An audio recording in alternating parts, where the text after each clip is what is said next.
Hi everyone, team member Mark Sheeran here. Listen, everybody's been asking why we switched to the Skinner Peep sites this year.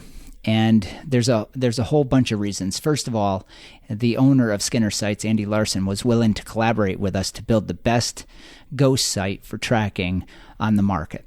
And he took our input and really put it into practice. And the aperture, the ghost ring itself is thinner, so it allows more light in.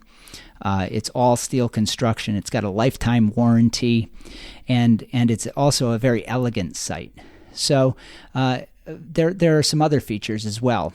The ghost site itself is dovetailed into the body of the site, which makes it really, really sturdy, and it can't fall out of adjustment.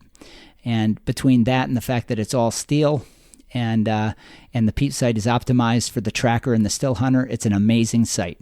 So you can go on to bigwoodsbucks.com and get your BWB Tracker Series Peep site today.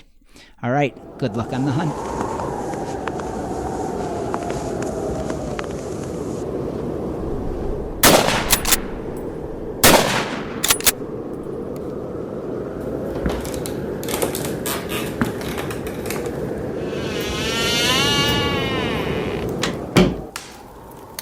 This is the Big Woods Bucks podcast. Come explore the big woods and timber in North America with your host, Maine Master Guide and deer tracking expert Hal Blood. Listen to Hal and co-hosts Lee Libby and Joe Cruzy as they unlock the secrets of big woods whitetails. Each episode will provide valuable insights in the tried and true system Hal has used for the last 40 years to scout, locate, and hunt mature big woods bucks. Listen and laugh as the crew discusses Hal's legendary adventures and learn how to apply a lifetime's worth of lessons from the big woods to your own hunting and outdoor adventures. Welcome to the Big Woods Bucks podcast. I'm your host, Hal Blood, and we're down here at Parlin Lodge for our annual Big Woods Bucks family get-together.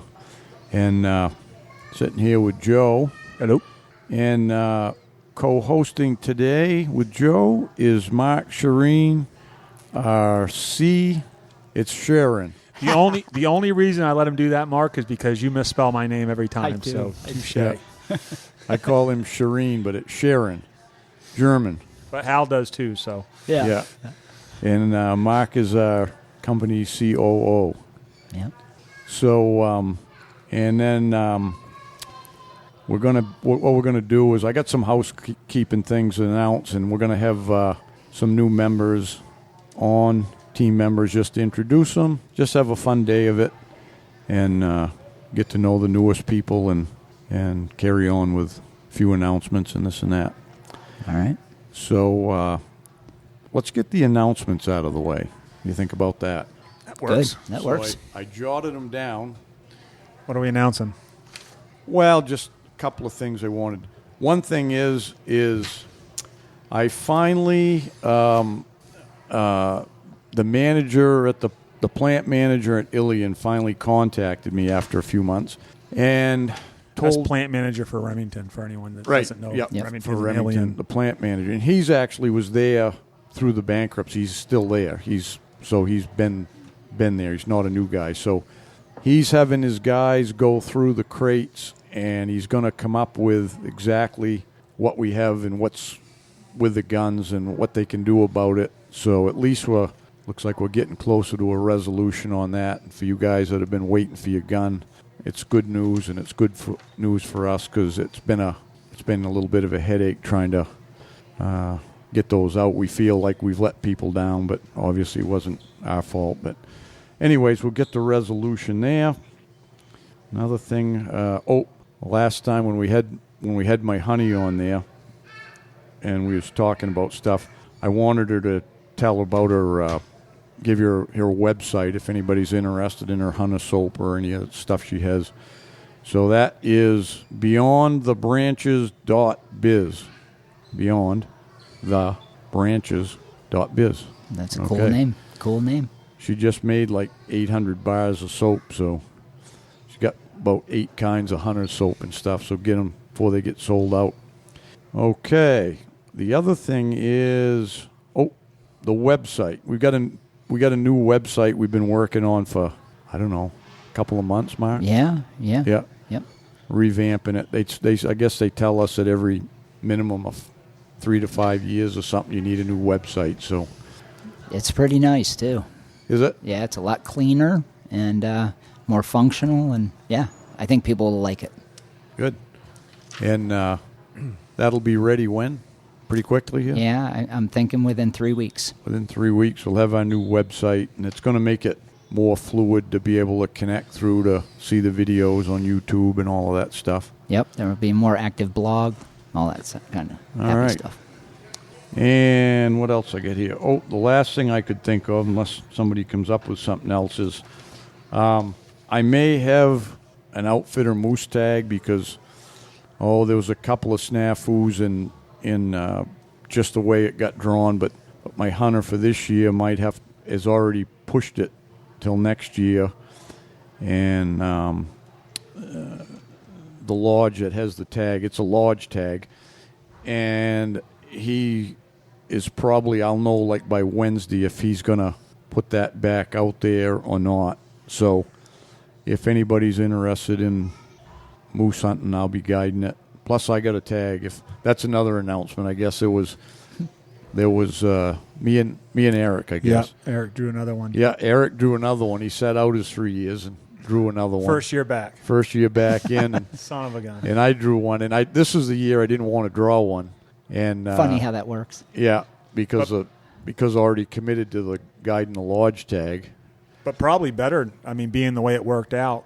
Yeah, it worked out all right because I got the same zone, the lodge tags in the same zone in season. So if anybody's interested in me guiding them on the hunt, my plan would be to, get somebody their moose first and then hunt the remainder myself or whatever. Yeah. So, but if anybody's thinks they're interested in that lodge tag, and it's not 100%, but email me and I'll put you down on a list. And then, like I said, I think by Wednesday I'll know for sure whether it's available. And you'll know how to find me, I guess, at Hal at bigwoodsbucks.com. Just send me an email. Was Jeff going to do, we had the tagline thing too, was he going to do that now or wait till later? Oh, yeah, forget about that. We can do that. We can do that later. Doesn't matter.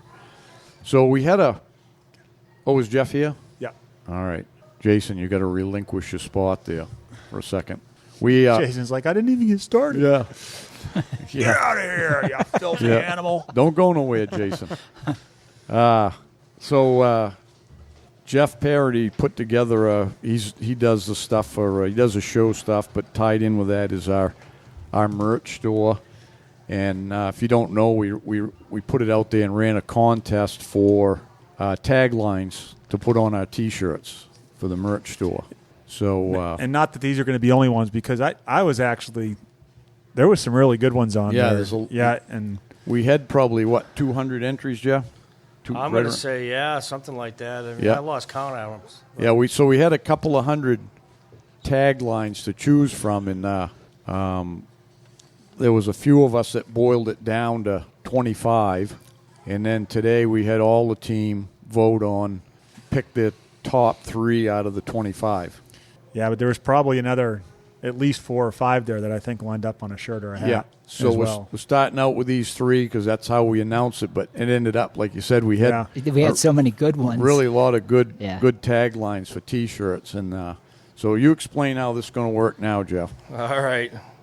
Well, it definitely was difficult to pick the winners. There was a lot of good winners on there, a lot of good ones. It was amazing, the response that we got. But what we wanted to do really was just to engage all the followers, have them be a part of what we're trying to do. So we thought it would be a good idea to start this thing. So what we did at the end of the day, all of us got together today, and I presented all the 25 finalists. Then all the team members that were at, our cookout sat down and they picked the final 3. So there's just random order. Not the final 3 is 1 through, in not any order. So the first one, which is Ryan Wasin. Not all who wander are lost. Some are tracking. I love that. So that would be a pretty good That's one. Cool. Then the second one, old trackers never die. They just wear out their boots. That's Bryan Conger. Yep, Then the third one is Steven Oaks. an inch of snow will start the show. That's my favorite. So, yeah. Because everybody's looking for that inch of snow, man. yeah. You're just dying for it. Yeah. So they're going to get the first T-shirt? Is that how it's going? Yeah, what we're going to do is we're going to send this up, and they're going to get the first 3 T-shirts off the press, and we're going to mail them right to them, and the rest we're going to put on the our storefront, and be for sale. All right. That's cool. Going to have some new colors, too, I guess. Yeah, we're going to add Chris and I went up there, and they invited us to go and walk through the Emerson's, their whole factory. It was impressive. It was they really rolled out the red carpet for us, and so a lot of good ideas. We're going to change some colors up. Going to change some product up for the guys, for everybody. So and the women. And the women. The biggest thing is the women. Yeah, we saw some of the women's stuff on the press. It was impressive. So yeah. That's cool. Hey, ain't the women the ones that spend the money?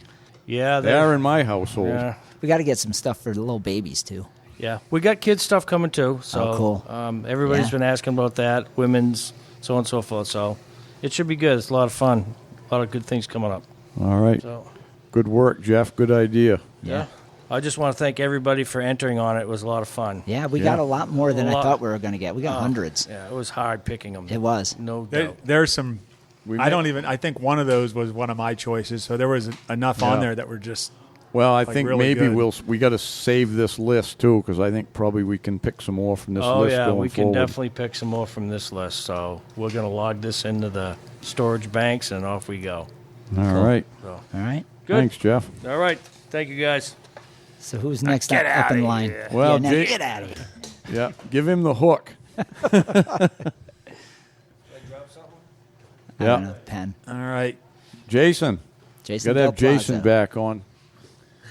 Even though you didn't hear him, he was on earlier. Yeah, he was on listening, but we had Jason on for a couple of reasons. He's going to talk a little bit about filming because he's been filming me we just thought about it.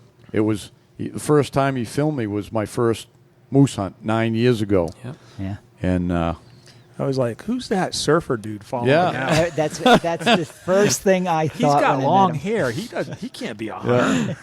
And then you find out he's got 2 state records. And yeah. So he's anxious to go with me this year too. So hopefully that's going to work out for us for moose, and then be up for. You coming deer hunting again, Jay? Every year, buddy. Okay. Didn't you do No Boundaries also? Yeah. Yeah. I mean, a lot of people know that, but it's such an awesome video. Yeah, that was good. Yeah, people love it. Absolutely. So we just find out today because Jason's like a secret agent, He don't even tell me anything, So he just let the cat out of the bag that, if you didn't know, he's already got the archery state record in New Jersey. And now he's just got last fall shot the crossbow state record. Right. Yeah, do you know, like, statistically how unbelievably rare that is? That's crazy. Yeah, it's pretty funny. My son got his license, and he can't pull back the legal weight for a bow, So we had the crossbow in the house. And was he with you? No. And it was a little weird. I was like, let me try this thing, and then they're pretty addictive because they're legal during the archery season, and it's like a rifle. I mean, we awesome. have that Raven, so it's deadly. Yeah. I mean, so I took it out, and I shot that velvet buck with the crossbow. So it's the velvet non-typical state record, and I'm gonna go in August and they have our deer classic. It was supposed to be in January, but COVID postponed it, so I'll be back they're going to do it in August, and I'll go get that award. So what was the score on that? I think it was like 142, something like that, It's New Jersey, it's not Iowa, so not extremely giant, but yeah, it was the best one. Big buck, though. Yeah. Oh, yeah, absolutely. So it's pretty cool, velvet. How many yards? That was a 40-yard shot, I think it was exactly, yeah. Yeah. Not too far. Did you shoot any other deer last fall? Well, I did, but I focused it. Shocker. But I focused it on my son because right. He got his license. So and we got hit hard with that EHD, and that annihilated our deer herd, 90% of it. So I didn't really want to go out and try and target anything, for myself, and I'm really trying to focus on him. It's a different game now for me. Yeah. And so because that our record was from the year before, that was from the 2020. So now, for 21, it's just focus on him. So we went out and shot, we got a nice, real big, mature 6-pointer. It was, aged at 6.5. I got it back. So we shot cool. that. And then we got one with the muzzle loader, a nice, it was a big 8. And that was aged at 6.5 too. They were like the only 2 big ones around. Until January, I found another big one that I ended up shooting. All right, wait a minute. So 90% of the herd is gone, and you shot 3 big bucks. That's right. Okay. I just want the listeners to hear that. Yeah, well, it almost needed. There was we have 100 deer a square mile in a lot of spots. I mean, it's insane numbers, crazy. And I think that's what happened. And the EHD came in and just wiped everything out. Yeah, nature has its way. Yeah, yep. And there was some big bucks around too. I mean, for my area, it's not not for everyone's area, but there was some good ones, and it was a shame they all died. And I was bummed because I've wanted my son to get those opportunities, but we just found the biggest we could and went after him. We got him. We got everything we tried to hunt that was decent. So it was a good season. And I finished off mine with, I got that big 8. And I shot that sick deer in Maryland, and so it was pretty good. I remember last year when we were out in Alaska, you were getting all those pictures from your buddy that was walked through the woods, and it was, Yeah. I mean, you were like in depression. That's right. Yeah. And it was like Jason's whole herd. The whole herd was dead. Yeah, they're laying around dead in the woods. Yeah. Yeah. EHD's bad when it comes through. Yeah, that was really bad. But overpopulation, I mean, It is nature's way. Nature's always going to find a disease to wipe out That's right. an overpopulation to save the herd, And it does it quick. Yeah. Yeah. She makes her corrections fast and Fast. thorough. Yeah. Yeah. So, but it was a good season. Like I said, focus on my son. I'll do the same thing next year. Is he liking it?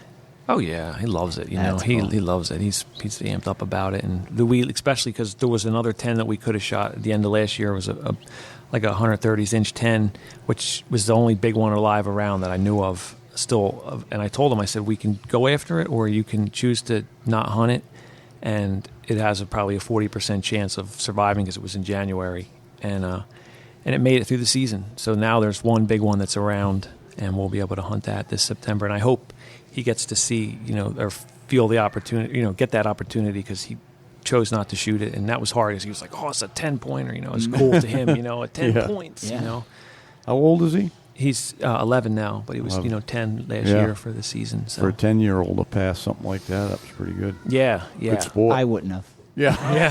I was lucky if I got a spike at that age. Yeah. So he's just having fun with it. It's all that matters for me, You come up and filmed me for I can't 4 wait. days, and Absolutely. we had a cool 4 days, huh? Yeah, that was fun. That was exciting. Always exciting. And you got that all edited. Isn't that going up soon? Yeah, I had to resend it to Bryan. He wanted something else. I just sent that footage to him, so that should be up there soon. What we did. So we'll get Close calls as we had usual. some close calls about every day there. Every Yeah. day. Always in the game. Always. Yeah, that's how my season was too. It's just sometimes you just don't get that little bit of luck that you need. It doesn't swing your way; it swings just the other side. Yeah. Yeah. Yeah.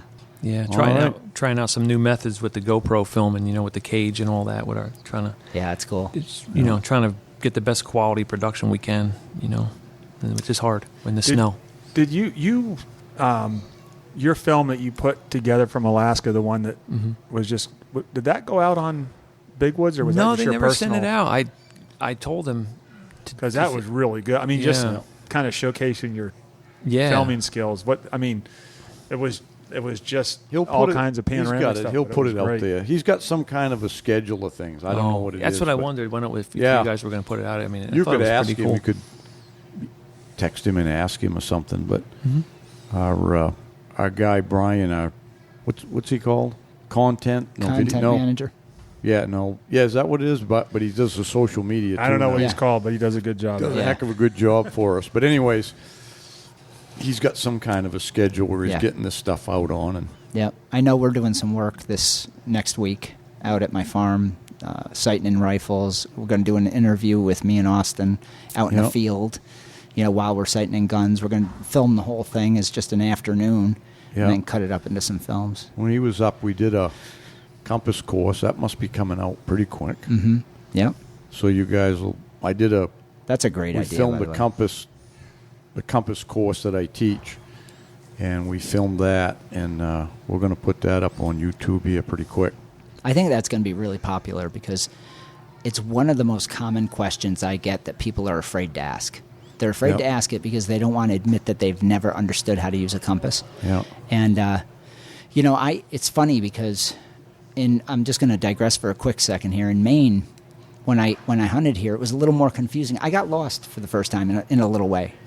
And because there's more access, there's more roads, right? In the Adirondacks, you have one road, and it's a main highway that you're on. There might be some trails, but there's usually nothing. So I go north and I hit a highway, right? Yep. So you don't have to worry at all. You just know at the end of the day, even if it's in the dark, you head north and you're fine. In Maine, I would cross the road and I'd be like, is that road? Or is that road? Or is that the third one over on that side of the peak? You know what I mean? Because when I'm tracking, I'm not ever paying attention to where I am. I really don't. I'm so focused on what I'm doing. And I remember me and Austin both on the same day thought we were in the same area. We both were switched on which side of a highway we were on. Now, I came out to a tote road. It was almost dark, and some guys picked me up. He said, "Where's your car?" I won't say where it was. I told them. And then they're driving me, and I was like, "Why? We're going the wrong way. Where are they taking me?" And I was in the back of the truck, so I couldn't yell up to tell them, right? I'm in the pickup part. And then all of a sudden, we pull up to my car, and in my mind, the whole world spun around. I was like, that was crazy. I thought it was completely the opposite, but it was, I crossed two logging roads, and I thought it was the same one. There's this little app called Onyx. Well, that was pre-Onyx. Oh, okay. I Yeah, thought you said last year. Okay. Well, I didn't. Actually, that was the first day I used a GPS, and I even got confused with that, and because I was using it too much, and then I put it in my pocket, and it screwed me up. I was just not used to that. I was used to a map and a compass and simplicity. So even the pros get screwed up sometimes when you add too much in. All right. Well, thanks a lot, Jace. We'll My get pleasure. someone else on here and make sure you get in shape so you can keep up with me this fall. Always in my best. Always trying to do that. And this is Brandon. All right. Geez, we got a big lineup today, don't we? Yeah, we do. All right. Now we got Brandon Sylvester. Hello. And welcome to the team, Brandon. Glad to have you aboard. Brandon started guiding for us last fall for deer.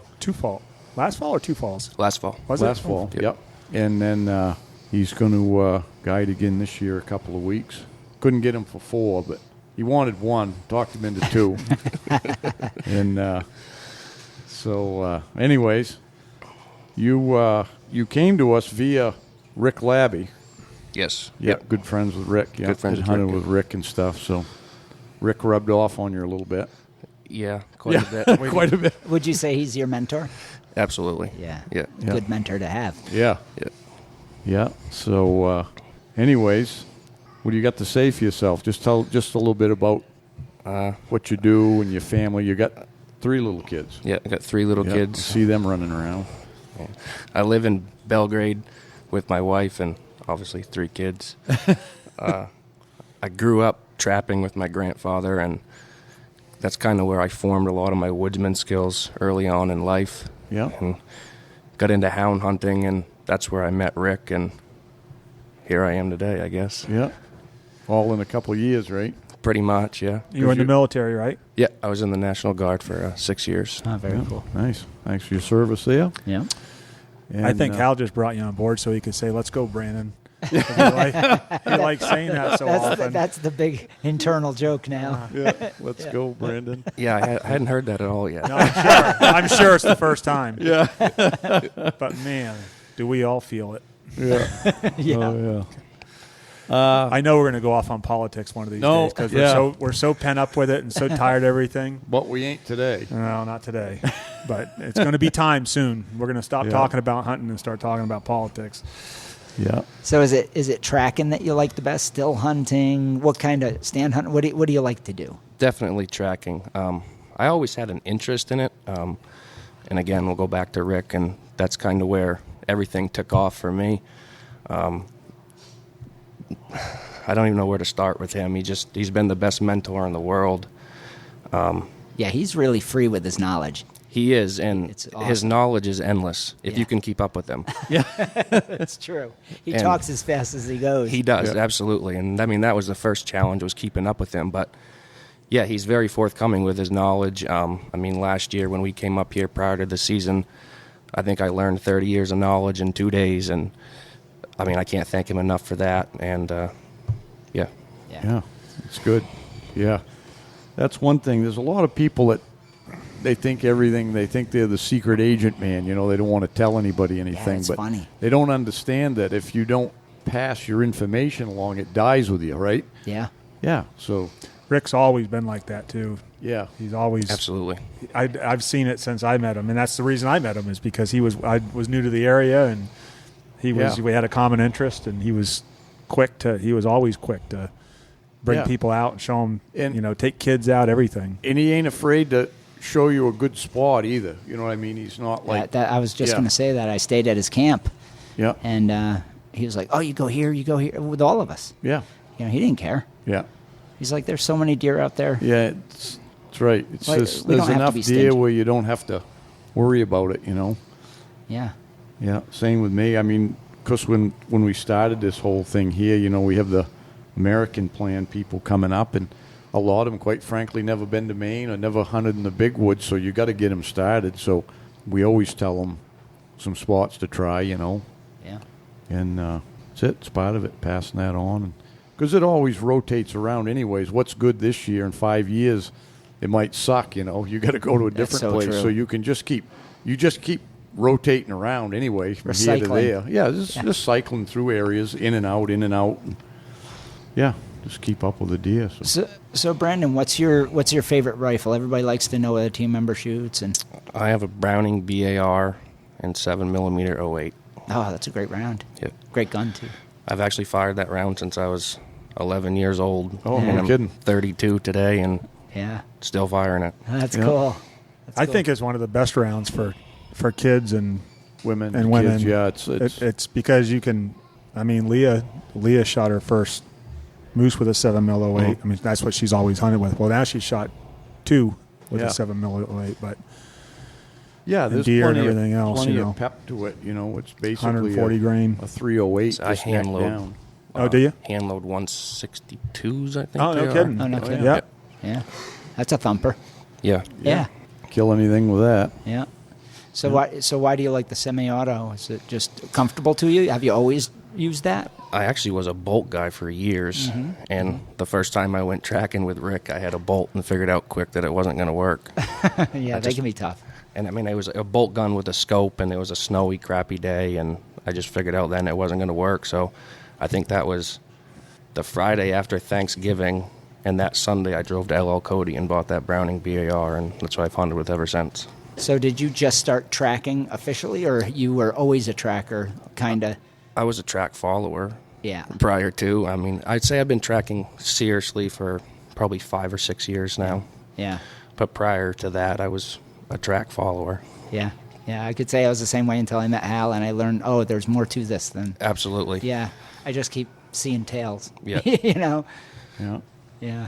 I didn't know how to read sign. I didn't either, no. I could screw up every track I was on. I mean, I could catch them, Right. but I would screw it up every time, and that's where Rick's knowledge kind of, you got to look at this, you got to look at that, and put all the pieces together. Yeah. It's a big puzzle. It is. It's all written in the snow for you. And that's what I You was can missing. interpret it. He would point out stuff that I know I'd walked by 100 times and just never seen it before. Yeah. Oh, yeah. Yeah. Well, that comes with age with me and Rick. I mean, he's not as old as me, but when you do it long enough, that's why I still tell people is I always learn something every day in the woods. I plan on learning something new, Yeah. Might not even be about a deer, but it's something new in the woods, Absolutely. Yeah. So, yeah, that's all part of it. Well, all right. Glad to have you on board. Thank you. We'll keep moving along here with these other new team members. And who's up next? I don't know. Who do we have on the list? let's tell Brandon or one of these guys to go get them because they're in the other room. Anybody? Austin's right behind you. Oh, yes. There he is. Okay. All right. There's Lea. So now the ones we're going to have on now kind of introduce is what we already announced. We had, we call them the next generation of Big Woods team members. So we got Austin Sharon here. He's not Shireen, he's a Sharon. And, You don't know how long it's been to hear that. 15 long years. Yeah, so Austin's obviously Mark's son. How old are you, Austin?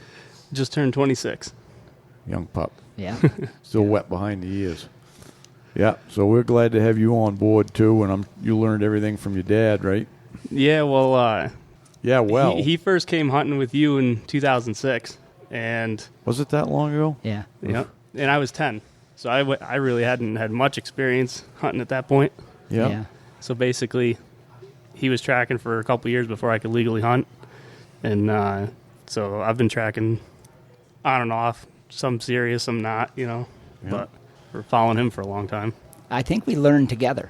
Yeah. Him and I learned together. It's not an average thing. We were just talking about this yesterday, that he's 10 years younger right now than I was when I started tracking, because I met you when Right. I was 36. He's getting a head start. In a big way. Yeah. In a big way. And I think about, well, Austin, you can tell him what it was like when you were little. I mean, I basically tortured you. I didn't know. Yeah, it was terrible. I didn't know to take it easy on him sometimes. I just acted like he was the same as me. I did the same thing to my son. God. I just went through the woods like I did, and he's tripping and falling behind me, and I just kept going.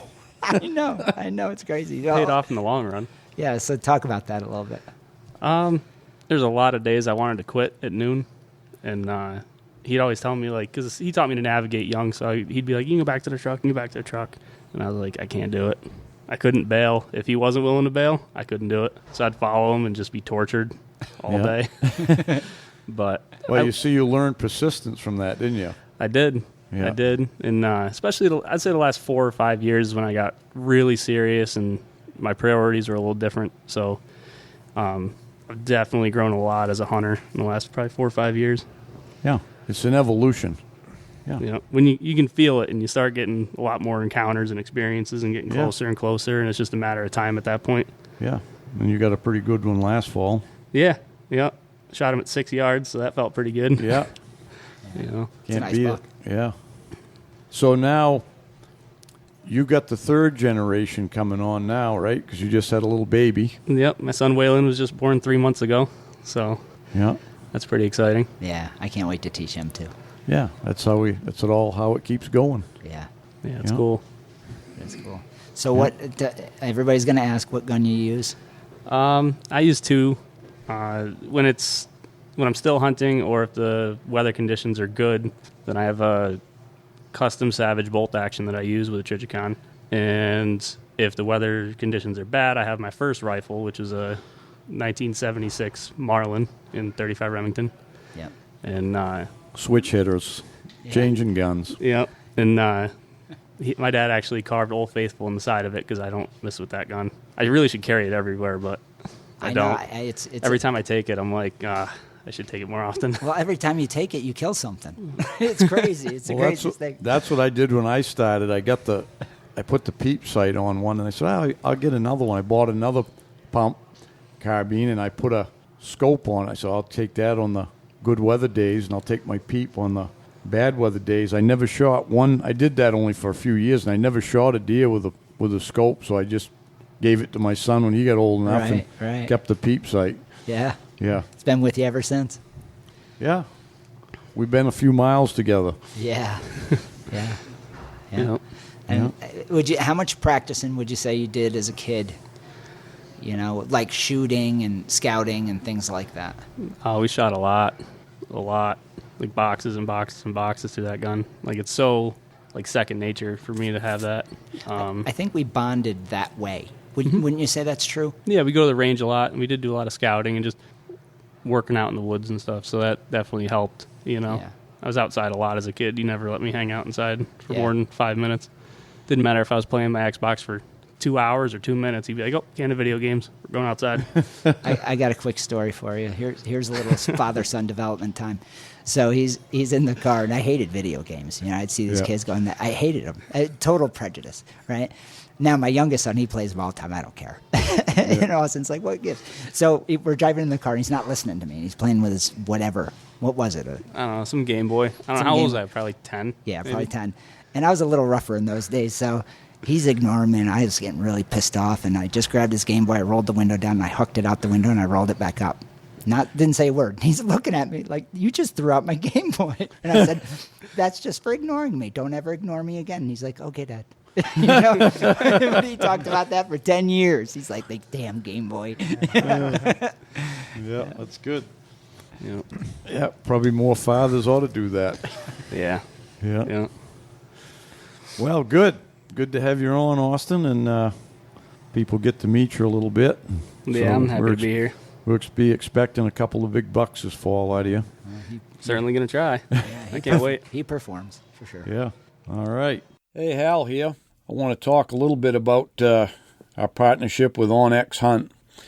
I've been using it for a while now, and if anybody knows me, they know I'm not a very techie person, but the OnX app is it's a real time saver. I remember the days when we poured over topo maps everywhere we was going to go and stuff, and I don't do that quite as much anymore.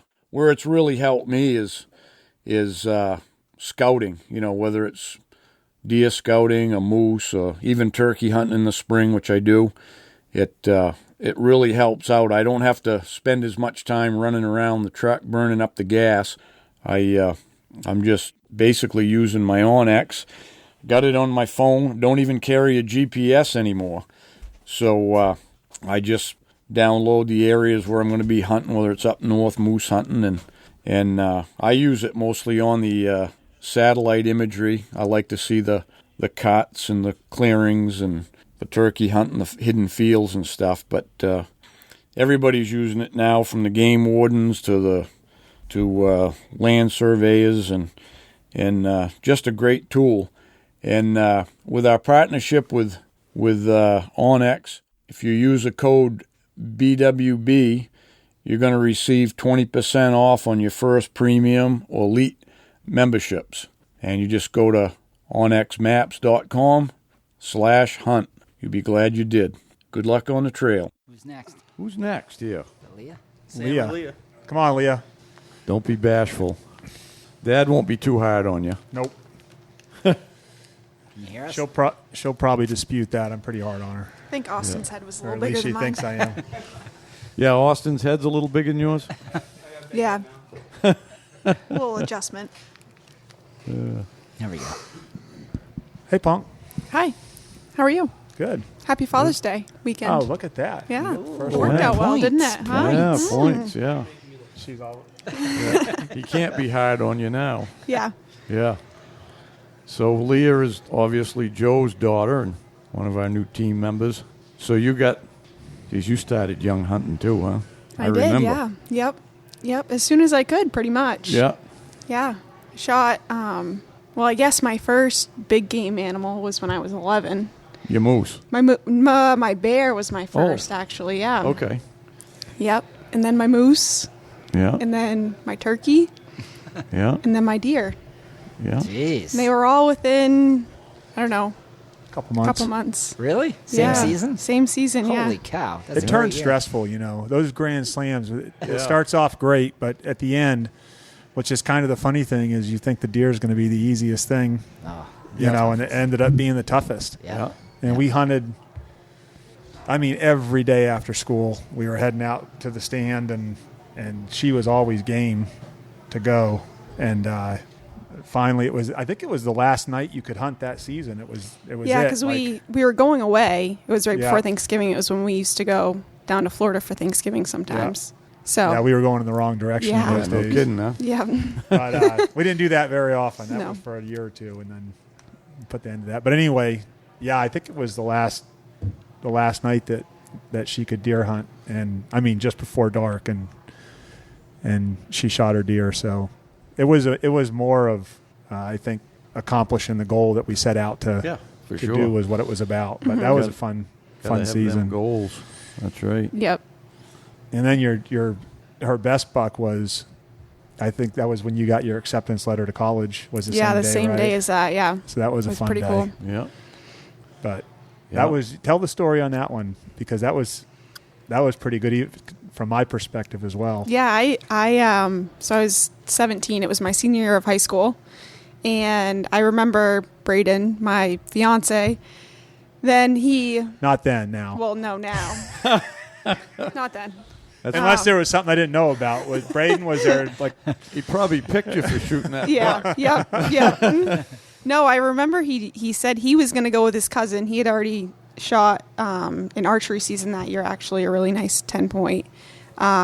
So he said, are you going hunting? And I was like, I don't know. It was after school, Friday night. He was like, you should go. So I went out, and I knew I was a little later, so I knew I was going to have to be quiet, getting into the stand. And there was a few people out. My dad had a couple of his friends up from Florida, so it was kind of, where am I going to sit? Kind of what am I going to do? And I decided to sit in actually one of the same spot that I shot my first deer. That ain't the one 60 feet up, is it? No, not that one. I don't let her climb that stand. No. I don't like those stands. And I walked in, I was real quiet, and it was Friday the 13th, so it was right at the beginning of the rut. And it was a box blind, so I was climbing up into the box, and I remember I looked out, and I saw movement, just, it looked like antlers. But it was all like kind of tall whips and stuff, and there was a trail that went down, and I saw just the antlers movement, I remember. And I was like, I think that's a buck. And really, it was my first experience by myself seeing a buck like that, for sure. Yeah. So I climbed up, I put my magazine, my gun, and pulled up, and it was started to walk away. And I was like, what am I gonna, like, I could tell, like, this is a shooter. Now or never. Yep. Yeah. So I actually shot it in the back of the neck. And, nice. And I didn't see it drop or anything. It was probably 150 yards, kind of walking down a trail. And I remember I called my dad, because everyone heard the shot. So I'm in the tree, and she texts me when she gets there and says, I'm late, but I'm going to this stand. She tells me where she's going. So I'm sitting up in a tree, and it wasn't a few minutes later. Pow! I'm thinking, Now you're nervous. Yeah, I was. Yeah, Honestly, I was, because like she said, just the year before she started hunting on her own and everything, So you hear a shot and you're like, that's no way, but it was the direction she was going to hunt. And 2 seconds later, my phone rings, and it was her. So I was like, this is good. And he's asking me how many points and all these questions and what did it look like? I was like, Dad, it was a big deer. That's all I know it was a big deer. And is it there? Can you see it? I couldn't see it. So I was a little concerned, but I was still, confident enough in the shot. And I think I probably called him 3 times because he wouldn't let me walk over. Oh. I said, don't go Wait over. I for said, him. just stay right there until I get there. Because, you don't know what's going to happen. Yeah. So finally. I came over and... Yep, and it stopped right in its tracks. I bet it did. Laid right down, yeah. Yeah, it was a nice 10-point. Beautiful buck, So, yeah. yep, it was pretty cool. How excited were you? I was really excited. Yeah, so that happened, and we all celebrated there, and it was nice because my buddies were up. So it's always fun when everyone's around. That's the best. Yep. Yeah, and I remember we got home, and that's when I found out I got accepted to college. So that was a pretty early awesome. decision. And none of us thought that was going to happen. Yeah, So that was yeah. The deer was more. Yeah. No, I'm just kidding. Yeah, I found. Yep. So that was pretty cool. That was So a cool yeah, day. it's pretty neat. I was, Hal and Chris kind of came up. I'm assuming it was Hal and Chris came up with the idea for the legacy. Having the younger, the next generation come on board, and I do think it's great because, as a dad, that is what you always look forward to. Now it's looking forward to grandkids, and taking them hunting. It's all about passing things down, and it's always you never know. Because I've talked about a lot of times how my son doesn't hunt. He hunted and killed a few deer when he was real young, but it wasn't his thing. But Lea was the one that latched onto it. and you can never see that coming. No, You know, some people like it. Some people it just doesn't catch on. Yeah. Yeah. But I'll tell you, she's got a passion for it, which I'm. The other thing is the time. Her and Braden are able to share that time all the time. Right. In the woods, and I mean, what better thing is there than? Yeah, because you got another moose last year. Yeah. You're one of them lucky ones that gets I drawn was all another the time. lucky one, yeah. So I'm waiting, it was actually only my first or second year putting back in after playing field hockey in high Right. school and college. So I Unreal. was quite lucky. And now Braden's dad was drawn this this year. year, yeah. So I'm a little disappointed that I won't be able to go on that one, but just because I won't have the vacation time. But Yeah, because you got to plan a wedding, right? Well, so we're getting married in August, and then we're going on our honeymoon in Alaska. So That'll be that's fun. yeah, we're going for a little over 10 days. Wow. So, any plans for grandchildren for your dad? This is a lot of pressure, but no, not yet. We want to hear it on the air yeah, so now more for her everyone Nana. in front of a live audience. Not trying to push you or anything. No. We need some more third generation.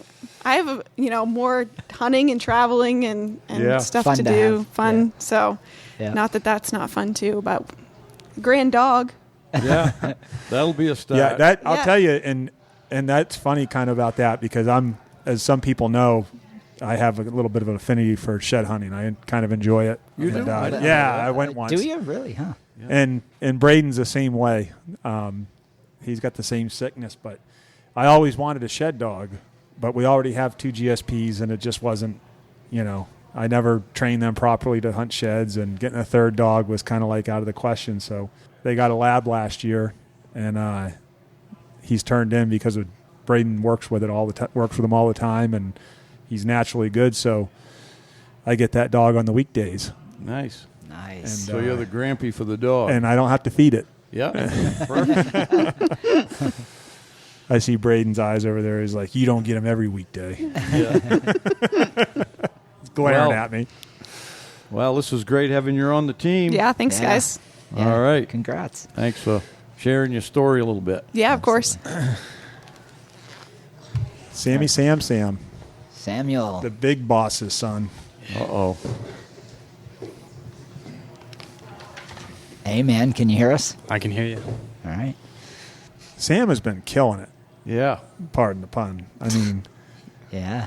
He's bit. overtaken. he looks like he's 28 and he's 15. Yeah. I'm growing out the beard. I'm up here for 3 weeks. I got to look like I'm a mountain man. He's got that Italian blood in him. He's getting a beard at 15. Took me to be 35 before. I think when I met Hal, I think I had a couple of hairs on my chinny chin. Sam Dalty. Samuel C. Dalty. That's me. That's you. So, you shot a good buck last year. I did. Tell us about it. Well, it was the summer. It was 2021, the summer of 2021, and we had a camera out all year, and we went to check it in June or late July, and we had this buck. We had this really good buck, and I was like, I want to kill him, and we set the camera back out, and we just kept getting pictures of this buck and pictures, and then it stopped. So we've been hunting the season. I kind of forgot about him, and we were at this piece of public land in Rhode Island, and Dad took me for this like crazy walk, and there was no snow on the ground. It was super hot, and we were walking up to the road, and I tripped over a log and fell on my scope. And Dad, being Dad, he was like, "Oh, you didn't fall that hard. It didn't knock off your scope." So I was like, "Dad, Didn't ring your bell. That wasn't very hard. Yeah. I was like, "Dad, I hit pretty hard." And he's like, "No, you didn't. You're good." So Is that what he sounded like when he said it? yeah, exactly All right. like that. I love it. I like Exactly that. like that. Good job, Chris. So I was like, all right, I'll listen to you. And we went to another spot, and I sat down, and I had 3 does walk by just as I was sitting down, so I was like, oh, this is going to be cool. And 25 minutes later, I heard crunching behind me, and normally I was like, it's a squirrel, but I happened to look behind me, and all I saw was just the tines, and I was like, I didn't think it was a big buck because it was just the tines on it, and I was like, oh, that's probably a good spike horn. I'll see him come down the hill, and he was coming right from behind me, and he ended up coming down the hill and around this brush pile, and he stuck his head around the brush pile, and all I saw was like a huge rack, and I was like, holy mackerel. So that's the first time I ever gotten buck fever. I was shaking so bad. And feels good, doesn't it? It does. It feels good. And he took another step out to where I could see his shoulder, and I put the gun on him, and I'll admit I jerked that trigger beyond belief. That was bad. And I just pulled the trigger, and I was like, I don't think I hit him. And he just trotted up the hill and stopped and looked at me. That's a good indication you didn't hit him. Yeah. And then he walked, and then he kept walking up the hill. And right when he got to the top of the hill, he was walking away, and I blew at him. And he stopped, looked at me, and just walked away. And I was like, oh my gosh. I was like, I knew when he stopped, when I blew at him, I was like, he's not hurt. And I called Dad, and he'll tell you I said the F word. Don't listen to him. I don't talk that bad. You don't take after him. No, definitely not. He's got a potty mouth, right? Yeah, he's been doing better. But yeah, I'll give him some credit. Doing better. And Mark and Austin make Chris look like child's play.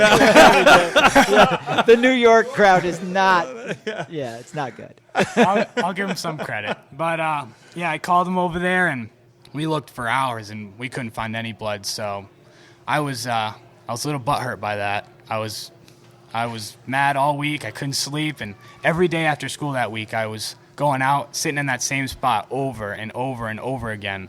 And that Friday, Dad had left to come up here and come see Mark Kenyon on Friday. And my uncle took me out on Saturday, and I was sitting in that same spot. I had a couple does come by at 10:30, and I got up and walked. We had a tree stand I'd been bow hunting in across the piece of land, and I got up in that tree stand, and my uncle was pushing deer around everywhere in the back of the land, and he called me, and he's like, I just pushed a big buck out of a swamp.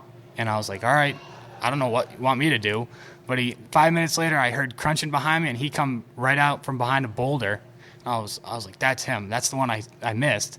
And he was walking away from me, so I bleated at him with my mouth just to stop him. And I thought I stopped him like a good quartering away shot, but I guess he took a couple more steps before I shot, because after I shot, we looked at where I shot him at, and it was a Texas hard shot right through the butt. And he went 60 yards and dropped in a pile of water. Yeah. Well, when the bullet lands in the shoulder from the butt, bad things are happening inside. He was butt hurt too. He was butt hurt too. In a big way. In a big way. Yeah. Yeah. So now what are you laughing about, Brandon? He just likes hearing butt hurt. You called me a girl earlier. So next step is you got to get up, track one down, right? I do. Yeah, I've never done that before. Yeah. Well, if you're anything like your dad, you're never going to come up here. He'll be up. You're just going to sit home and. I'll come up next year. I promise. I promise. Now he's imitating his dad again. Yeah, he can. Look at Chris glaring over here. He get his driver's license pretty quick, then he can go when he wants. Oh yeah, I'll be up here. Yeah. Well, you're built for it. You can come stay with us anytime, Sam. I'll be up here. All right.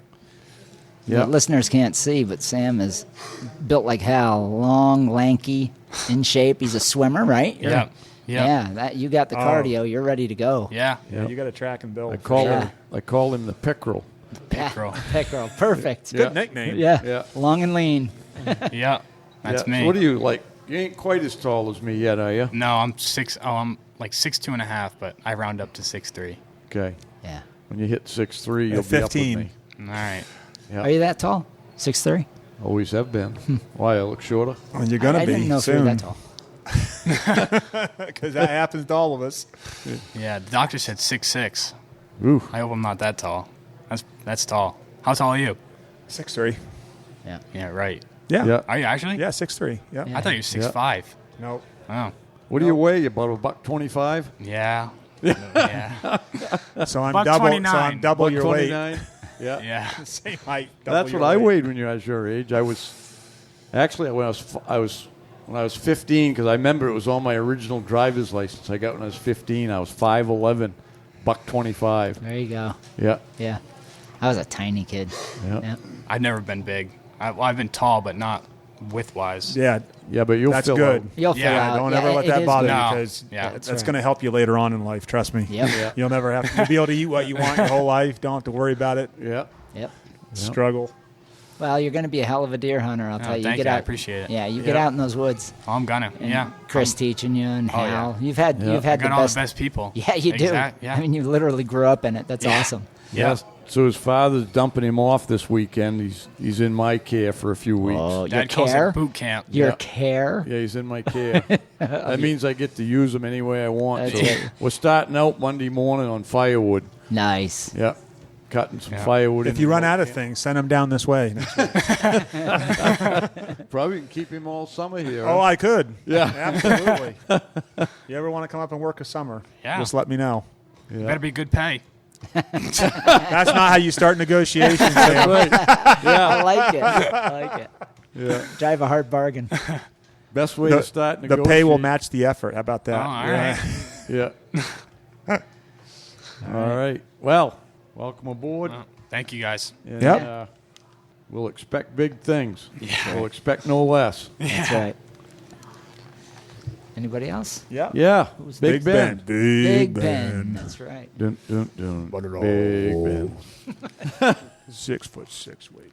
Oh, that was Big John. We just changed the name a Shoulder little and bit. there at the hip. Yeah. Everybody knew you didn't give no lip to Big Ben. I think his wife does, though. Gives him lip. No. No? Don't get yourself in trouble. Good God. Yeah. So Ben's been on the team for a while, but we haven't had him on the podcast at all. So Really? I've avoided it. yeah, he's avoided it. So yeah, I got a hold of him today. Twisted his arm up around behind his back, and here he is. Yeah. So I remember when Ben first came in the picture, he said, we were up setting up camp, I think. And he said, yeah, I got this young guy. He's going to come pack for me, I think, this year. And I'm going to kind of show him the ropes. And, man, it was wide open after that. It sure was. And now you're guiding. Yeah. How many weeks Yeah. you guiding total this year? Jeez, I think he just talked to me about another moose hunt, so it might be 7. 3 moose hunts, maybe 4, and Yep. a couple of weeks of deer. Oh, yeah. Yeah. Math is a little off. I'm a woodcutter. I bet you know how to count board feet, though. Yeah. So- you like guiding better than cutting wood? Yeah, a little bit. Yeah. A little bit, yeah. Yeah.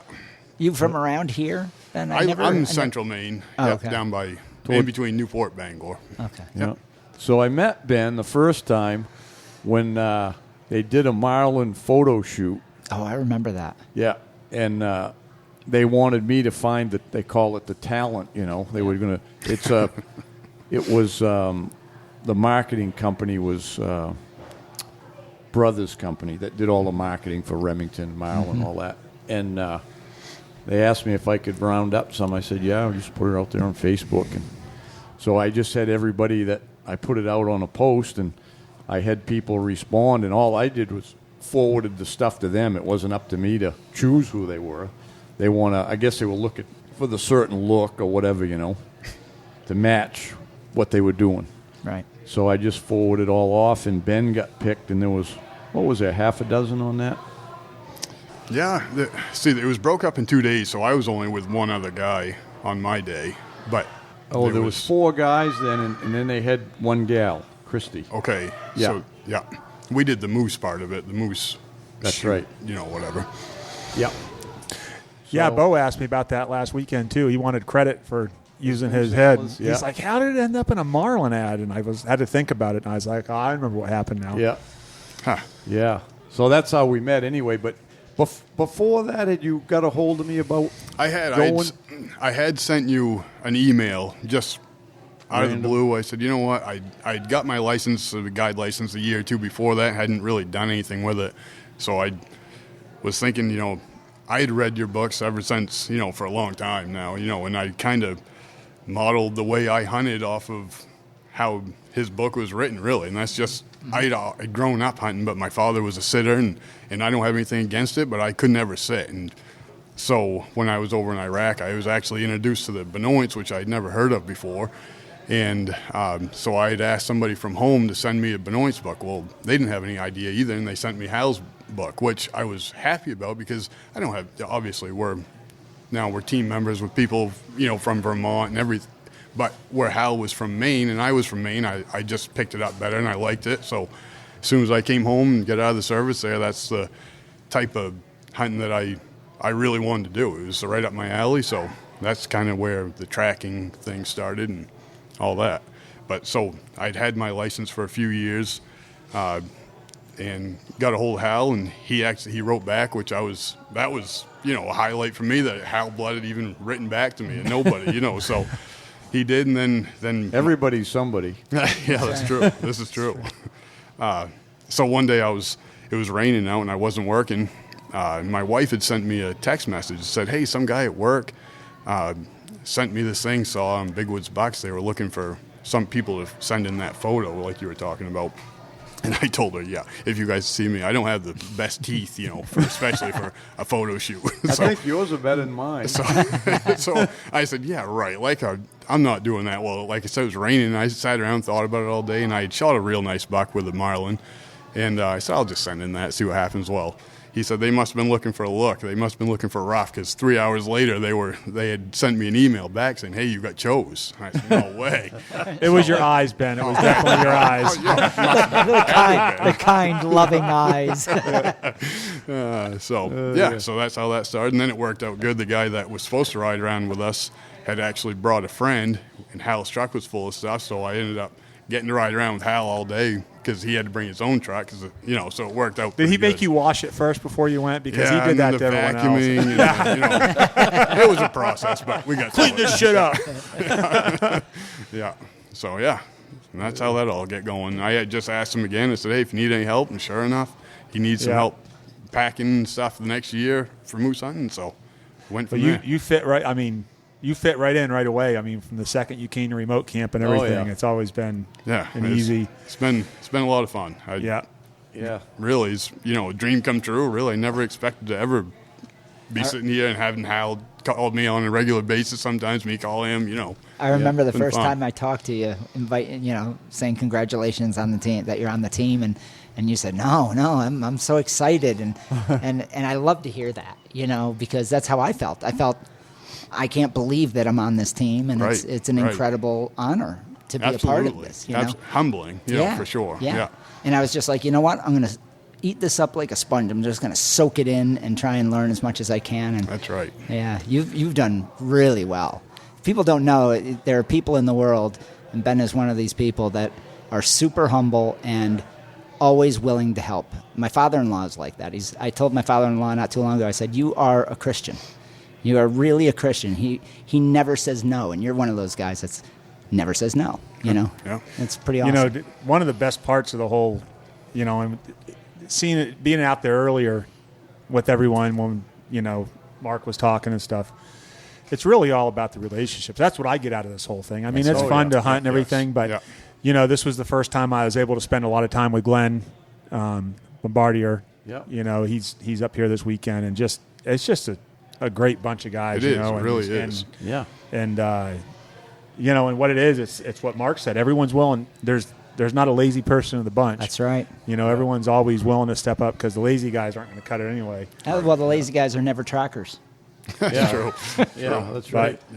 But it is. It's just it's more about hunting to me. It's developing new friendships and the whole thing. So I remember when Ben showed up that first time, I'm like, that guy reminds me of me when I was that age. Yeah. He's like, what are you, 6'4", right? 6'4", an inch taller than me and got a few pounds on me. I could go to 210 if I wanted to, but I don't want to. It wouldn't be muscle. While I'm thinking of it, too, it has nothing to do with what we're talking about there, but Ben mentioned something a minute ago. He said he sent an email to Hal saying he would help out and stuff, and I did get an email recently. I get them, this time of year, guys that just get their guide's license, and I lost one of them before I responded. So if you sent me an email wanting to come up and pack and learn some things, and I didn't get back to you, send it again, because I don't like not responding. Because people are reaching out, whether we have something or not. But I have that happen once in a while. I try to do when people correspond. I try to answer immediately because if it goes by and I don't see it again, that's right. And now I've learned to flag them because I can. It's easy to go back and look at your flags on there. I should start doing that. Yeah. Yep.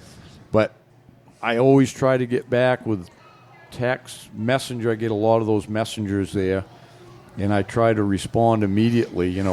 Immediately means as soon as I see it or as soon as I can. I can't imagine how many you get because I know that everyone on the team gets some here and there messages and questions. And I always feel like if someone's going through the trouble the time and effort to send something, then it's just respectful. It's just courtesy to respond back. But I have lost some of them. I've actually found some, and I'm like, holy smokes. It makes me feel bad because it'd be like a couple of months old and I didn't get back to somebody, and I feel bad about it. Yeah. So if you're any of them, I apologize, and you can send me another message. It wasn't intentionally because I make a real effort to get back to everybody that contacts me anyways. So, and if anybody, there was somebody this year in my deer clinic that asked about packing. I don't mind taking on new people and starting them out that way. Most of my guides, really, except the ones that were guides in guiding deer or moose before I took them on, but the new ones, I've always had them come on and come for a year and learn it. Yeah. And then I'll see how they do and turn them loose. But with Ben, it was as soon as he came with me, I go, he ain't gonna have no problem guiding next year. So last year I booked him the moose and some deer hunted and did a good job. And so what do you shoot? Is it the Marlin still, or are you using a pump? I'm using the 7600 now. Yep. You read my book, Mark, remember? That's right. I know. That's right. all your books, he said. Yes. Yeah. Yeah, it was a natural fit for me anyway because You're long. When I was younger, I duck hunted a lot, and I liked the pump. I always liked the pump, and then read his book, and I honestly, my family's pretty simple. My grandfather, once he got a gun, he wasn't a big gun guy. He would use that gun, and I got one. My father's got one that he owned. Those are the only two rifles he had his whole life, So I used a 30-30 growing up a lot of times, and I really would have used that probably for forever, And then I heard about the pump, and I got into duck hunting, so I started trying different stuff, and I had tried a few before I got to the pump. When I got to that carbine, it fit me perfect, and it shot good. And the first year I had it, I shot a nice buck, so it kind of solidified it right there. Yeah. You don't forget a gun like that ever. Yep. Yeah. Cool. Yep. Yeah. So, well,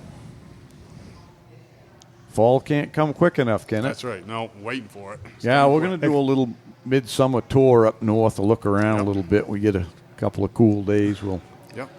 It's funny how like we just went through the moose lottery, and so for guys that when we're outfitting, and booking those hunts, you get that whole flurry for a week or two, which I am looking. I've got one spot for a 4 September. I think Lee, you got one. I don't have any spots, but Lee's got one, and you got one. I think. Yeah. That's what I think Lee said. It was a different year, which it's always a little bit different every year. But last year, I think in 2 days we were all booked up and turning down hunts, and then it just matters how it falls and who gets them. And and this year it's been a little bit different, but and I'm down a guide because Eric's doing his thing. Yeah. So. But it should be. But anyway, so I feel like we get through that, and then your focus changes. And, It's a fun time of year. The closer it gets, the quicker the time goes too.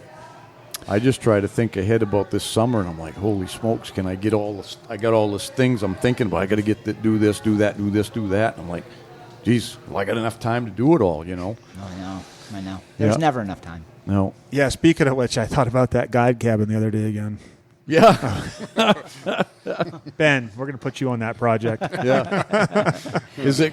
Now, you told me you were going to do the garage. I know, but I don't. That ain't happening. Man. Yeah, I was just looking at this summer is tough. Yeah. The guides camp, if we got everybody that comes. Yeah, just one weekend we could knock it out. We could knock that out. Well, yeah. because Maybe we'll discuss that once we get done here and try to come up with a plan. It's jacked. It's jacked. The low, been working out. The middle's got to be lowered. I think it's a little high.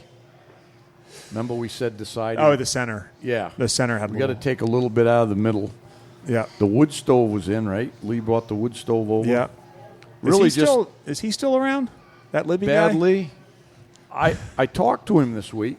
Yeah. Yeah. Said he took on eight more houses. Perfect. And he's got like 12 employees. So get it while you can. Yeah. That's what I told him. Right. I said I don't blame him. You know, this economy's going to change and things will change, but it really just needs a good scrubbing out, and we got to put a sink in the toilet in. Yeah, it's minor. We got all the stuff to go, but we'll get it. Yeah. We'll if we had a good crew for the weekend, we'd blow that right out. It's kind of a cool little camp. You haven't seen it, I don't think. I haven't seen it, no. Yeah, it's 2 bedrooms. We could build or put 2 bunk rooms. 2 bunk rooms, you know, and it's got a little kitchen, nice living room area with a wood stove. And so, yeah, we could work on that. All right. Yeah. Well, anyways. Get dessert and a drink? Yeah. Go out and have another. I'm supposed to cut back on my sweets a little bit, you know. Oh. You know, when you get my age, you gotta kind of. You gotta pay attention. Yeah, you can't start wearing your diapers. Yeah, I haven't got to that point yet, but we don't want to get there. Yeah, that's the point. Yeah, no. Yeah, no. I want to go before that point. I have a few of the old man issues, like getting up to pee at night, and, you know, things like that. Yeah. So you guys are all living through me. So you're gonna all be there. You just don't. You laugh about it now, but I've learned. I'm gonna get the laugh. You know we laugh, but it's all out of love and respect, Al. You know that. Yeah, absolutely. Yeah, but we do like to laugh at you. Yeah, I can still walk though. That's one thing I'm thankful for. I can still get around. You didn't talk. Did you? We haven't done a podcast since your little work incident. No, we haven't. Oh, before we get to that, Ben's got to tell his little deer hunting story from last year about his that was buck. the whole purpose, yeah. That's right. That's why we had him on. That's why he was dreading. But yeah, I had to just. Oh, I'm a situational speaker. Just jumped into my mind all of a sudden. Yeah. Nice, I'm glad. Yeah. No, I didn't know. You look thrilled, Ben. Yeah. I'd forgot. You know that secret agent status you were talking about earlier? I don't like give away all my secrets. Yeah. Yeah, we didn't hear Ben's story about his bucky shot last fall, so I'm sure everybody's now waiting with bated breath for this story. I'll write up something and put it online. Yeah. No, so it was the last day. This is a learning experience, That's right. That's right. It's not. I mean, I'm not as aggravated as I was when it first happened, but so it was the last day, and I got to tell you, it was I most of the time go up on the 3rd week of November. You camp up north. And camp up north. Yeah. We set up a wall tent and stuff, and a couple buddies go up. So but this year, I had taken on another week, or last year, I had taken on another week with you, so we were pushed to the 4th week, and really it turned out to be one of the most exciting weeks I've had in the woods, maybe ever. I had lots of encounters with bucks, and I just couldn't make it happen. But having fun. I was having fun, and everybody was seeing deer. My buddy shot a pretty nice buck up there. And so come Friday, it started snowing on Thursday, the last day, and Saturday was the last day, and it started snowing Thursday night, maybe Friday morning, something like that. And it snowed hard all day that Friday, and I did see it. I didn't get to see his horns, but I saw him go. I saw a really nice buck. We had gotten him up out of his bed. Me and my buddy Brandon had helped my other buddy, his brother, drag a deer out, and we said, well, it's late in the day, let's just go into this piece. And as soon as we got in there, it was literally as soon as we got in there, it was snowing hard, and there was this fresh bed with a massive track jumping out of it. And I said, holy smokes, here we go. I said, it's too late in the day, let's just stay together. So we went, and we were on him for a little while. Long story short, I saw him go, and that was the last time I saw him. But just to be that close, you know what I mean, to a buck like that. Oh, yeah. I was excited, even though I didn't even know. I have no idea what his horns looked like. But so it was the next day. It snowed all night, and they were saying that it was supposed to stop snowing sometime, and it never did. It never let up. The wind was blowing, and so I had been out in the morning. I went down to check. I like to check this one spot when it's snowing and they're not moving much. So I went down, checked it, made my loop, and I'd come back out onto the road I was parked on and actually seen, I'm not going to be able to remember his name right now because I want to. Hunt's up there with me. Not with me, but same area. Shot a buck last day. Steven? Nope. Jeez, this is ridiculous. This here? Yeah. Logan. There. Thank you. I'm sorry. I got drawn a blank. Saw Logan, and when I was out on the road, and he was headed up into another spot, he said, "Hey, how you doing?" I said, "Good." I said, "I'm just looking for a track," and that's what he was doing. And he said, "I just saw some small ones down at the beginning of this road." So I go down. I said, "Following the track is better than nothing." I couldn't find a single thing. So I went down, and it was. He told me what they were, maybe a small buck, and it was 2 small does. So I get on them, and they're just going, they're headed over towards an area where they yard up. And they never V'd off. They just went, and they were walking through stuff that was just, I can handle a lot, but this stuff was just, you couldn't see anything. It was all of these beach whippets, and it was loud. And so after quite a while, I said, I got to get going. I got to find something else. These deer aren't changing. Nothing else is coming into these tracks. So I walked out to another road system. And, yeah, if the Vermont Boys, I think is their name on YouTube, if they're listening, I appreciate it. They ended up stopping and picking me up and giving me a ride back to my truck. So if they're listening, I appreciate it.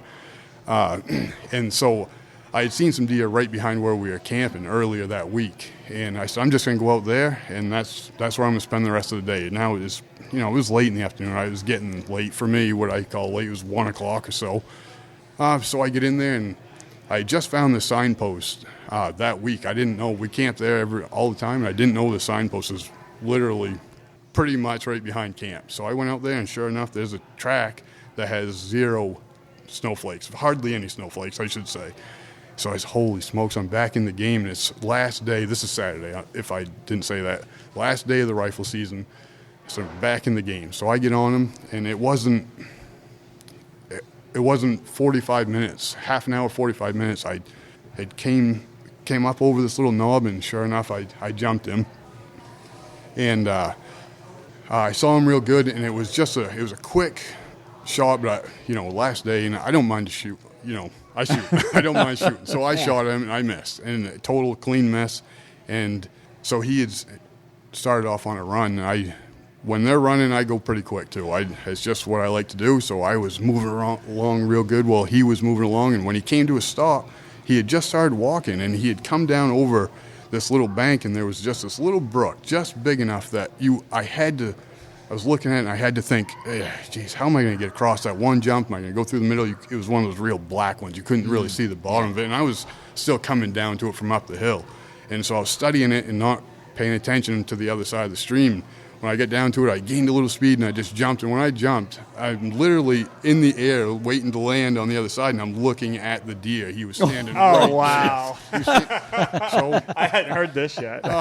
So I land and trying to shoot all at the same time, and he is right on the edge of the dark road. Didn't you learn that in boot camp? Oh, that's funny. I miss again. So I can relate. So we're going, and he takes off again, and I said, okay, I'm going to do the same thing. It worked, and now it's getting later and later now. Now I'm getting really close to the end I got about an hour and a half left. So I'm going, he does the same exact thing. He starts to walk, and I said, oh, he's going to be right here. The last time this happened, he was right here. So he's walking, and we're coming down off this other knoll, and it goes right up hard as soon as you get down off it. There's no flat spot, no nothing. It's going right back uphill. So I'm just at the bottom of that first knoll I'm coming down off of, and I'm looking up the next one, and there's lots of fir and spruce, and one big blowdown right in the middle of it, and I can see these set of eyes looking at me, and I see brow tines.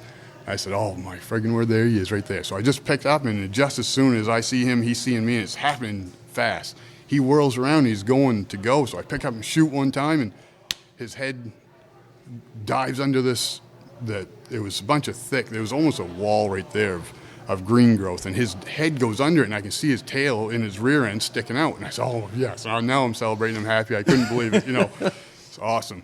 So I get up to him. I said this one on the spring thaw there, but I'm walking up to him, and I said, boy, he's run off, or he's not in good shape, or he's run off, or whatever. He doesn't Got real small. Doesn't have the body size that. he should. So I yank him, and I never know until I touch him, and I pull him out of the friggin' bushes there, and it's definitely the dominant spike in the area. No doubt about it. No doubt about it. So it was quite a surprise, to say the least. But and one thing I didn't tell in the spring thaw when I was telling the story was I had to know what happened. How did I mess that up? Yeah. So I went right back, and the deer that I was following had gone right up the tracks I was looking up, and that's when I got to the bottom of the hill. I looked up the tracks, and that's when I saw him behind the blowdown. And so he had just gone right that straight line. Well, what had happened was the deer that I shot, he was only off another 25 yards or so. And when that deer went by, all he did was get up. He didn't run off or anything. He'd get up, and he's like he wanted to come over and check out what just walked by. And he was laying probably 5 feet from that deer's tracks. Oh, wow. So when I saw him, that deer had just gone around that blowdown. He was laying in the blowdown. So it just worked out. And I don't know what the lesson is. Be sure. So what I it was legal and you got your meat. That's it. And it was a fun week. Obviously everybody wants a little more bone than that. But it was fun. Yeah. Kill the dominant spike. Yeah. Definitely the dominant spike. No doubt about it. What do you weigh? I didn't weigh him out. Why did you have to ask that? Yeah. And then on top of that, I didn't even take any pictures because how I'd hit him, it made quite a mess of him, and I actually had to be careful so his horns didn't get ripped off when I was dragging him out. I knew it was bad.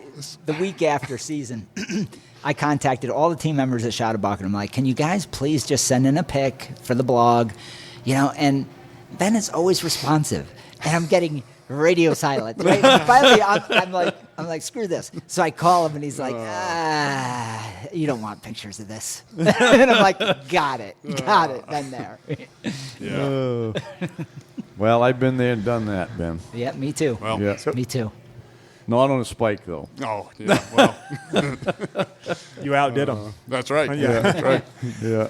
So speaking of lessons learned, your story from working up at Penobscot. Oh, yeah, that's where you were going. Yeah. Yeah. So I'm a 65-year-old man with a 25-year-old mind.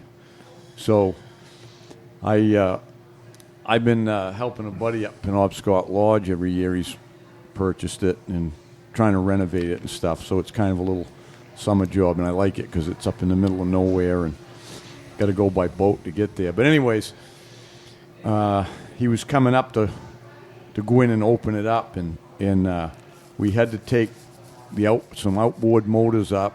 One was a 50 horse, which is a big heavy one, and a new generator. So I needed some muscle. So I got Lea Sam's good Lea to give me a hand with that, and I needed to build a porch roof over the deck. There was one camp that they had a deck the whole length of it, but the water was running right on the deck, so it was rotten. So I had to build a new roof before we put metal roofing on. And so we went up anyways, and we get up there, we couldn't get the 50 horse on the big skiff because when we went to plug it in, the motor just come out of the shop, but the skiff had sat there for 2 years, and when we went to plug the electrical harness in, we didn't have no power. So I frigged around with it for like an hour, and I couldn't get any power. I looked at the connections and stuff. So I said, well, we'll just use it for a barge, and we loaded the generator and the rafters for the thing, and we putted over to camp. We got over there, and it's getting late.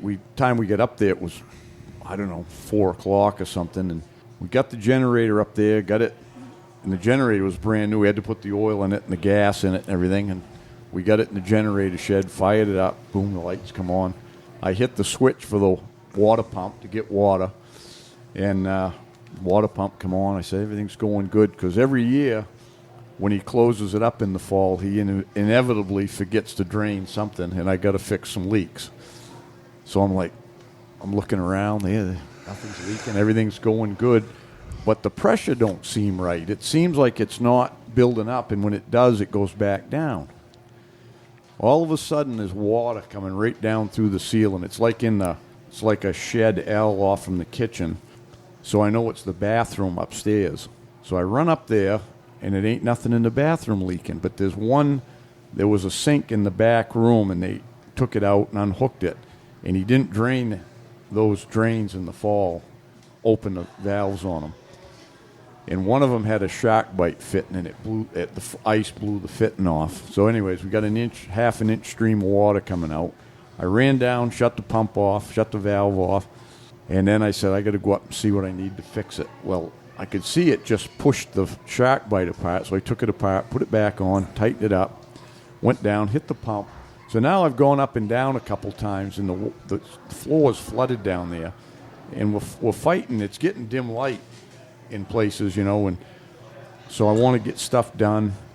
I ran upstairs. I got it on. I come down the stairs, and I had my rubber boots on, my lacrosse boots, which are all wore out.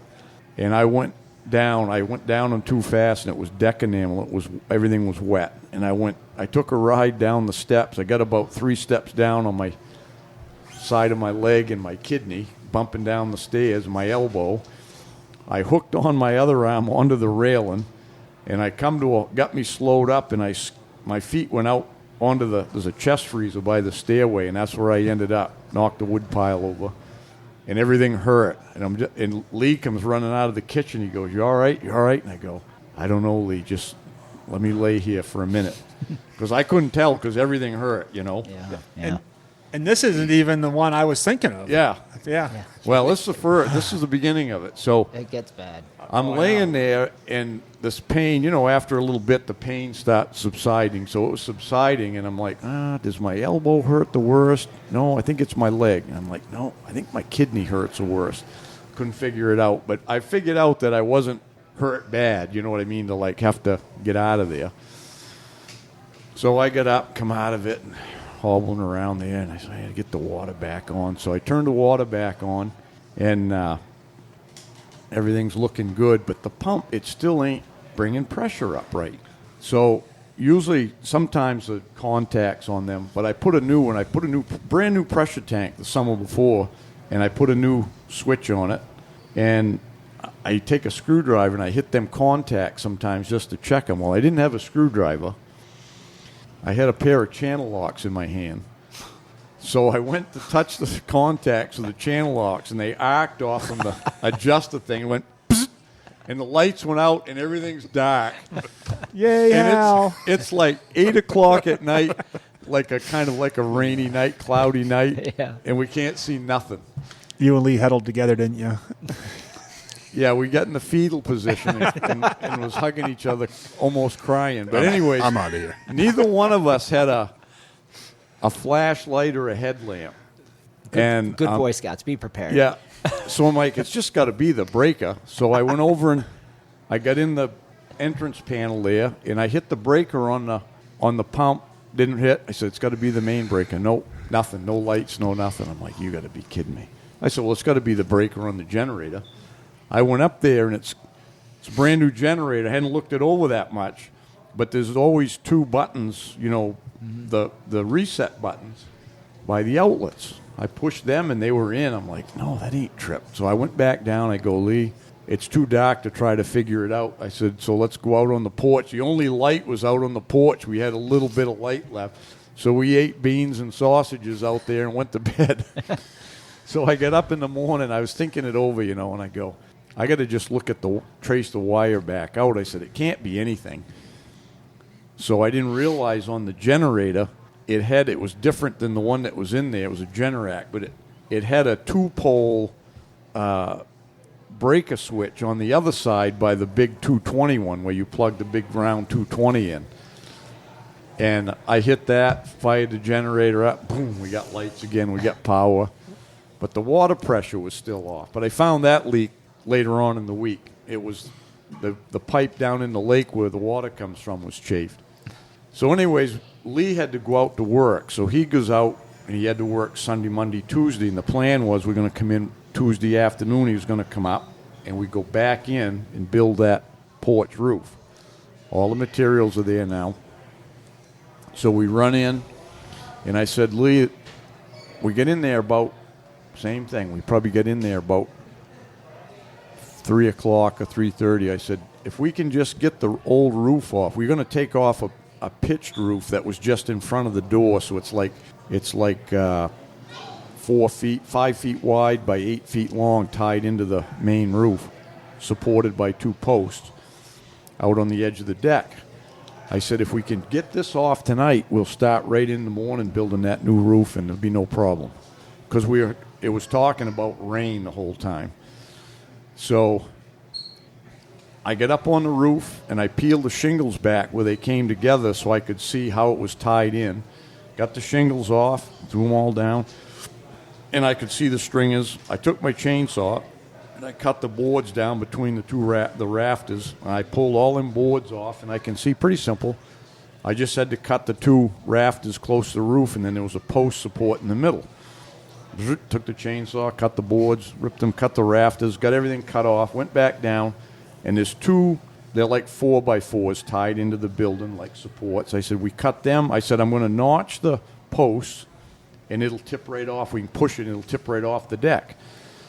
So he said, yep, that's a good plan. So I notched the posts on the outside of the deck like you were going to cut a tree down, and then I snipped them 2 4x4s off, and then Lee got against one post, and the only drawback was we had to push it a little bit left of center because of the big birch tree in front. And I didn't want it to hit that and kick back on the deck, but there's a big picture window in the camp. I said I didn't want it to, if it swung around and hit that picture window and wiped it out.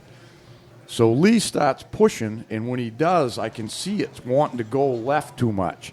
So like an idiot, I run underneath the porch roof to push on the other post to straighten it out, and what just got under there, and when it cleared the roof, we didn't figure in the balance point. It dropped off the roof, and I could see it coming down on me, and I jumped to the deck. I hit the deck like out on the edge of it, and it came down behind me, and I don't really know what happened. I don't think Lee did either, because Lee was trying to hold it back now. Oh, he was fighting it, he said. Yeah, he was as hard as he could. Yeah, and it came down basically over me. One end was over me, and I was under it. It didn't hit me because it probably would have killed me.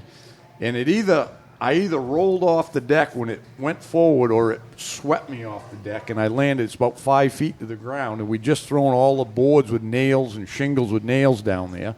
I landed in a heap, boom, and the thing flipped over like it was supposed to and landed out beyond me upside down. Man, oh man. Now I'm laying there, same thing. Lee's going, you all right? You all right? And I'm laying there, and I go, give me a minute. So I'm laying there, and it hurt. I mean, my back hurt, and my arm hurt. I landed on this arm, and I look, and I got blood running a little bit out of my arm because I landed in nails. So I had a bunch of different a bed of nails. Yeah, but none of them poked in. It was almost like they scratched across my arm in 2 or 3 places, and my wrist hurt pretty bad. And I finally go, I think I'm all right, Lee. And I got up, and I felt my back, and I said, my back hurts. I said, it feels like it's scraped. And I pulled my shirt up, and he goes, yeah, it's scraped all right. Like all the way across my back, but mostly on the left side. And we looked at each other, and I go, Lee, I got to quit doing stuff like this.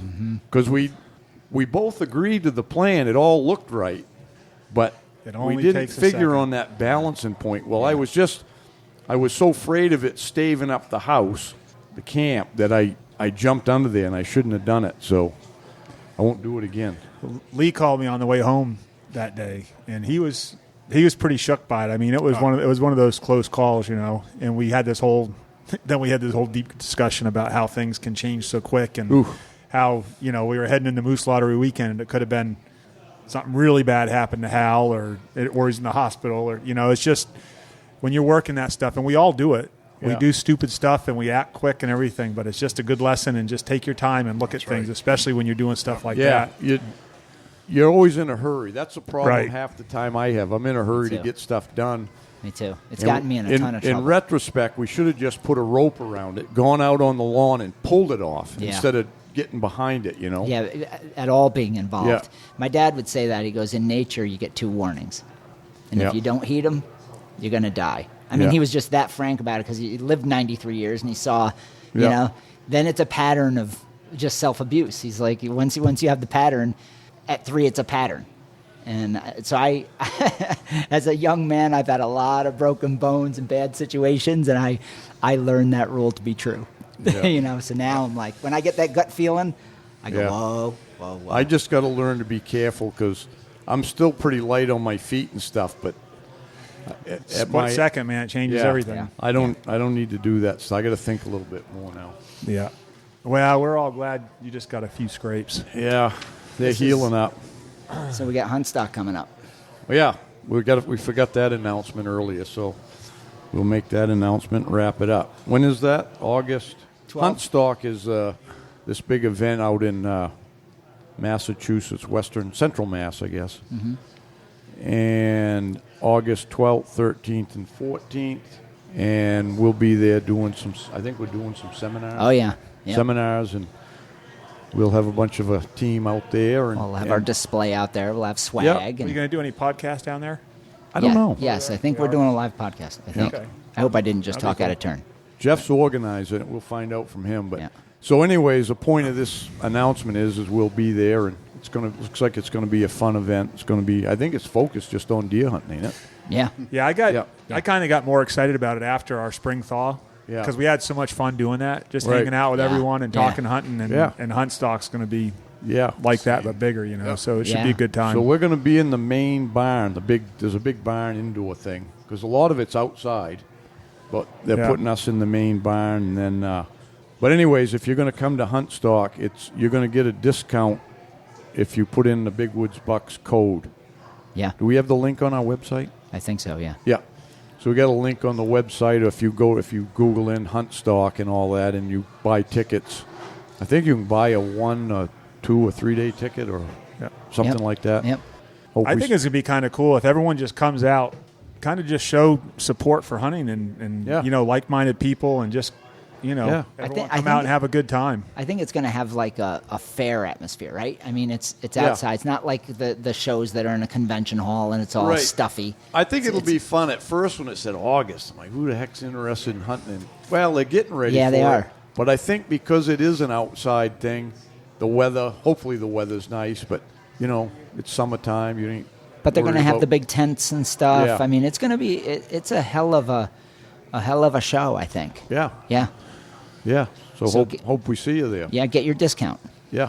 All right. And that's about it for this podcast. We covered a lot of ground, I think.